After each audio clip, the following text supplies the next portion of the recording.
Hello everyone. आज हम discuss करेंगे मेटल एंड नॉन मेटल के चैप्टर का बहुत ही ज़्यादा important question exam point of view से। ये जो क्वेश्चन है, इस क्वेश्चन में दिया गया है कि इलेक्ट्रोलिटिक रिफाइनिंग ऑफ मेटल, अगर किसी मेटल की हम इलेक्ट्रोलिटिक रिफाइनिंग करते हैं तो उसमें एनोड पर क्या प्रेजेंट होता है और कैथोड पर क्या प्रेजेंट होता है, और इलेक्ट्रोलाइट जिस सॉल्यूशन के अंदर इलेक्ट्रोलिसिस चल रही है उसके अंदर क्या प्रेजेंट होता है। तो यहाँ पर किसी पर्टिकुलर मेटल का नाम नहीं दिया गया है, सिर्फ आपको जर्नल मेटल दी गई है जिसको लिख दिया है एम्स। लेकिन इसको हम एक डायग्राम की मदद से समझते हैं। यहाँ पर आपको ये एक बीकर दिया, इस बीकर के अंदर एक इलेक्ट्रोलाइट फिल कर दिया। उस इलेक्ट्रोलाइट को हम क्या बोलेंगे, ये मेटल एम का इलेक्ट्रोलाइट है। किसका इलेक्ट्रोलाइट है? मेटल एम का। सपोज करो इस मेटल को हमने कॉपर मान लिया, समझ रहे? इस कॉपर की हम इलेक्ट्रोलिटिक रिफाइनिंग करा रहे हैं ताकि हमें प्योर कॉपर मिल सके। तो ये जो मेटल एम है जिसको हमने कॉपर माना था, यहाँ पर इसका जो इलेक्ट्रोलाइट होगा वो कॉपर सल्फेट होगा। क्या होगा?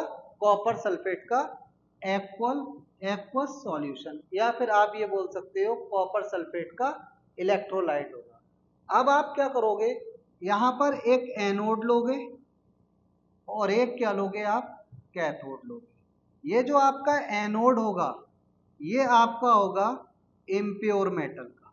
किसका? Impure metal. जैसा कि हमने यहाँ पर क्या लिया है, कॉपर लिया है, डेट इज इम्प्योर कॉपर का हमने क्या बना दिया, एनोड बना दिया। और ये जो कैथोड है ये आपका है प्योर मेटल का। किसका है? प्योर मेटल का। तो प्योर मेटल यहाँ पर हमने क्या लिए, यहाँ पर लिए कॉपर, जैसा कि आपको क्वेश्चन में दिया गया है एम, लेकिन हमने क्या ले लिया, कॉपर।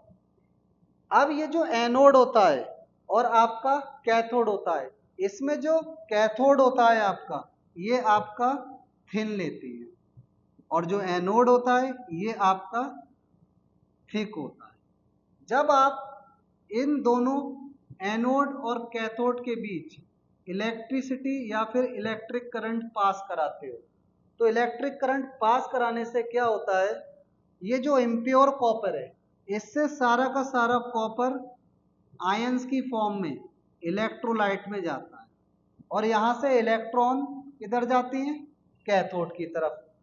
जब धीरे धीरे जितना भी कॉपर इसके अंदर प्रेजेंट होता है इम्प्योर एनोड के अंदर, वो सारा इलेक्ट्रोलाइट में चला जाता है, और फिर आपका जो प्योर मेटल का कैथोड था उस पर डिपॉजिट होने लगता है, जिससे क्या होता है, आपका कैथोड थिक होता जाएगा और आपका एनोड थिन होता जाएगा। ऐसा क्यों हो रहा है? क्योंकि एनोड पर आपका ऑक्सीडेशन हो रहा है और कैथोड पर आपका रिडक्शन हो रहा है। इसके बाद क्या होगा, ये जो एनोड है इसके अंदर जो कॉपर था वो सारा का सारा किस पर डिपॉजिट हो जाएगा, जाकर कैथोड पर। और जो गंदगी होती है वो एनोड के नीचे इकट्ठी हो जाती है। ये जो गंदगी एनोड के नीचे इकट्ठी होती है, इस गंदगी को हम बोलते हैं एनोड मड। तो इस तरीके से हमारा जो प्योर कॉपर होता है वो इम्प्योर कॉपर से ऑब्टेंड करती है। तो इस क्वेश्चन में आपसे पूछा है कि एनोड क्या होगा, कैथोड क्या होगा और इलेक्ट्रोलाइट क्या होगा। तो एनोड जो होगा आपका वो इम्प्योर मेटल का होगा, और जो आपका कैथोड होगा वो आपका प्योर मेटल का होगा। और दोनों में फर्क क्या होगा, जो इम्प्योर मेटल का एनोड है वो थिन होगा, और सॉरी, जो इम्प्योर मेटल का एनोड है वो आपका थिक होगा, और जो प्योर मेटल का कैथोड है वो आपका थिन होगा। और जो आपका इलेक्ट्रोलाइट है वो उसी मेटल का होगा जिसकी आप रिफाइनिंग करा।